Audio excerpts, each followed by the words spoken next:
Okay, hey everybody, Jason Hodge here, part of the Jason Trend team for Perspectives on Healthy Living. And today I'm just coming in real quick to answer and respond to some of the things that popped up on the wall. So, we have a statement or a question from Sandra Meadows Austin. Could you please inbox me some health tips on healthy oils to cook with? Healthy flour, healthy meal, healthy tea, foods that are a good help to assist with weight loss and changing my eating behavior altogether, please. Thanks in advance. Okay, well, Sandra, just to give you a quick heads up, what I'm going to do is shoot a quick video about this. And well, this is the quick video. Well, one of the things is that as far as writing, sometimes I'm like on it and sometimes I'm not on it. So it's very easy for me to shoot a video real quick because I can just kind of talk to you, and that way it's a lot more organic and I'm able to kind of delve into some areas that, writing and typing would probably take me all day to do. So if you don't mind, I will go ahead and respond to this in a video, and hopefully this gives you the information that you want in the format that is pleasing to you. Okay, so real quick on the health tips on healthy oils. Okay, well, one of the oils that we use in our house, my wife and I, is we use coconut oil. We like to cook with it. We like the flavor of it. It's got a real nice, smooth, buttery flavor, and also it is one of those medium chain triglyceride oils, meaning that it does not tax the liver like some of the other oils do. Matter of fact, I was doing some study on coconut oil and coconut itself, on all of the health benefits that it has. And one of the things that I found in those studies is that coconut oil has been used in many cases even when people have had their gallbladders removed. Now, just mind you, I'm going to give you a quick disclaimer. This is not in any way, shape, or form medical advice. I don't do medical advice, nor do we in Perspectives on Healthy Living. However, I can give you the benefit of my experience and my research, and that's what I'm doing right now. So if you have any health challenges, my statement to you is to consult with your trusted healthcare professional in order to get the information that they have for you, and kind of move with it, govern it as you see fit. But I have to give you that disclaimer right there. Okay, so moving on though. So we use coconut oil when we're cooking. The coconut oil, like I said, it tastes great, and it has many health benefits for you. Matter of fact, one of the benefits is that the body can use the medium chain triglycerides in order to fight off disease, parasites, bacteria naturally. It works with from what it is that I studied, it works with the natural bacteria in your body, on your skin and all of that, in order to fight disease. Because the oil itself is able to penetrate the outer coating of the bacteria or the parasite in order for your body to then begin to deal with it with its natural immune system, its natural immune response. So coconut oil, we love it. We do use olive oil on occasion to cook with. Most of the time I prefer my olive oil to use it raw, or uncooked I should say, and use it like in a drizzle, maybe an olive oil, lemon, or a tangy, which would be like pomegranate, lemon, apple cider vinegar, or another type of fruit vinegar, grape vinegar, or whatever, and then the mixture of that with the olive oil, with some spices, some seasonings, and then use that over a salad, over some potatoes, over some other dishes. Tastes really good that way. So I like that as well. We do use on occasion avocado oil, some of the other oils like walnut, pecan, some of your other nut oils, but we use those again not really for cooking. We use those in salad applications. Avocado oil, I have used that to cook with. It is a high temperature oil, so it does not break down with high heat. You don't want your oil to smoke when you're cooking it. Basically, when your oil smokes and you're cooking, you have turned that oil into what could be a carcinogen, because you release certain chemicals in it, that burning changes the chemical structure of it, and it goes from being beneficial to your body to non-beneficial, and something that your liver has to detoxify. So you want to make sure that you don't let your oil smoke when you're cooking with it. Okay, the next thing, you talk about healthy flour. Healthy flour, whoa, that's a hard one. Well, not really a hard one. It's just that it's not as convenient as the unhealthy, ultra-processed, high turnover flour. And by that I mean the flour that has been degermed, the flour that has not been removed or stripped of its phytic acid because they didn't take it through the fermenting, the sprouting, or the soaking process. So it's got phytic acid, which is a nutrient binder, and so that's not really a good scenario to take that into your system. Another thing is the flour. When you have it like that, depending on the type of flour, the gluten content could be higher. So if you've got certain gluten in there, if you're gluten sensitive or intolerant, that could do different challenges. It can give you different challenges to your digestive tract, to your joints, to your metabolism. It could cause your body to inflame in certain ways, and you either could think that you're putting on weight from calories, and it's actually just inflammation and an overabundance of water saturating your tissues, because your body is trying to figure out how to dilute the lectins and the other toxins that are released into your system by eating certain things. So those gluten would be one of those things. There's a lot more people who are coming up gluten intolerant and sensitive, and I think it's because of all of the other stuff that's going on in their diets.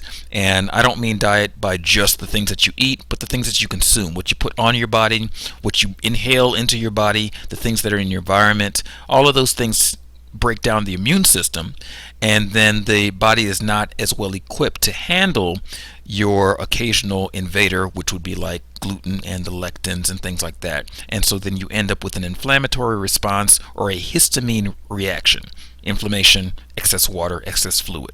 Okay. Another thing, healthy meal. We do like to make flour out of millet. We like buckwheat flour. It is not a true grain, does not have gluten, and so we use buckwheat for different things. I've made buckwheat porridge before. Buckwheat pasta is pretty awesome. So we like buckwheat flour. It's a very earthy, nutty flavor. So if you like that earthy nuttiness, robust flavor, buckwheat flour is really good, and buckwheat pasta is a good replacement for your wheat pastas. We like millet. We like rice, black rice, brown rice. Again, we like to soak it first. Even if you soak it, drain it, let it dry back out. You could put it in the oven with the pilot light on, just to kind of warm it up without cooking it to destroy the enzymes, and then you can use it and grind it up into a flour, or you can cook with it, or you can soak it, and then once you soak it for about 8 to 10 hours or so, then you could drain it off and then cook with that. Takes less time to cook, better for you health wise. You release those phytic acids, and it tastes pretty good too. Actually, it tastes very good. Okay, healthy meal. Okay, we like almond meal, we like cashew meal, and all of that. Again, with those, with the nuts, you still want to soak those, and even if you soak them, sprout them a little, dry them back out, and then grind them down into meal. Healthier for you. Thing I like about almonds is that almonds are an alkaline nut. They are one of the few, if not the only, alkaline nut that there is. So their end result in your body after your body finishes digesting them is alkaline, an alkaline ash, which is good because that means that it's not producing acid that's going into your system and causing your body to erode its bones and release the minerals that are inside of the tissues in order to keep the blood pH balance in check. Okay, let's see, healthy tea. Okay, well, healthy tea, depending on what your needs are, is going to determine what tea is actually healthy for you. There are many teas out there, and many teas that are touted as healthy, and it's going to depend on what your body needs are. A tea that's healthy for me may not necessarily be healthy for you. Uh, and the reason is that my body needs are different. My chemistry is different. So you're going to have to look at what your body chemistry is, what things that you may be lacking, what things that you may require for optimum health. If you are kind of skewed to one side in your health balance, like say for example that you've got, I don't know, too much calcium in your system. Well, drinking a tea that is high in calcium or high in silica or something that is going to boost your calcium levels may not necessarily be the way to go because you're already too high in calcium. You may need something that is high in magnesium or something, or phosphorus, to balance out that calcium. So it's going to be dependent upon what your system requirements are to know if a tea is healthy for you or not. Okay, foods that are good to help assist with weight loss and changing my eating behavior altogether. Okay, again, foods that are consistent with weight loss is going to depend on the reason for your weight gain. If your weight gain is due to an inflammation because of the things that you eat, well, your weight loss then is going to be tied to not eating those things that cause inflammation. A lot of folks are walking around with excess weight, and it has nothing to do with the calories that they eat. I know several people who eat very few calories, and they eat certain things, their weight just skyrockets.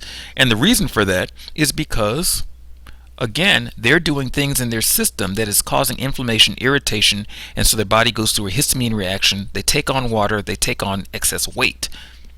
So it has nothing to do with the fact that they're just overeating. So your weight loss, you're going to have to know, for one, what your metabolism is. If you're eating anything that you happen to have some sensitivities to, some allergies to, or around there. And then you're going to have to start curbing those things, replacing the negative stuff in your diet, in your life, with positive stuff that actually nourishes your body, cleanses your body, and gives your body what it needs to eliminate the garbage, the waste. Okay, changing my eating behavior. Okay, changing eating behavior, really, I always like to tie it right into principle and purpose. What is your purpose? What is the reason for your wanting to change your eating habits? And I think if you were to look at it from a bigger scale, what is your purpose for life? Why are you here? If you were to focus in on your reason for being here, which is how, for me, it's easy for me to eat healthy food only because I look at my food as a tool in order for me to do what it is that I'm here to do at the highest level possible. So in keeping that in mind, there's certain things that don't come up on my radar as far as things to eat because I don't consider them food. So because I don't consider them food, and because I know that there's so much that I require from my body, from my mind, from my energy, that I've got to put the right things into my system in order to call on my body to do what I wanted to do at the time that I needed to do it, then that is the governing factor for me. I say, okay, if I eat this, what's going to be the end result of my eating this? Is it going to take away from my energy? Is it going to build my energy up? Is it going to destroy my health or build my health? The fortunate thing is that I'm able to prepare the things that actually are good for me, and they actually taste good as well. So I don't really run into that challenge. So I would say that look for the things that are going to be good for your body. And then if you want to make them palatable, because until your taste buds change, certain things just won't taste palatable, you start working with them in how you cook and use responsible, healthy ingredients. And I know that almost sounds contradictory because I just finished talking about, what is healthy tea and what is not healthy tea.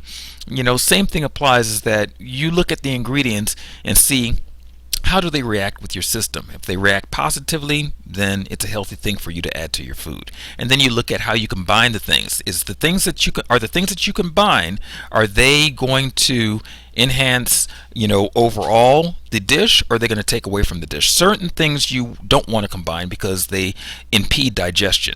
So anyway, I hope that answers your question. That was a long answer. It was almost 15 minutes, but I wanted to make sure that I was thorough in the answer and that you got what it is that you needed.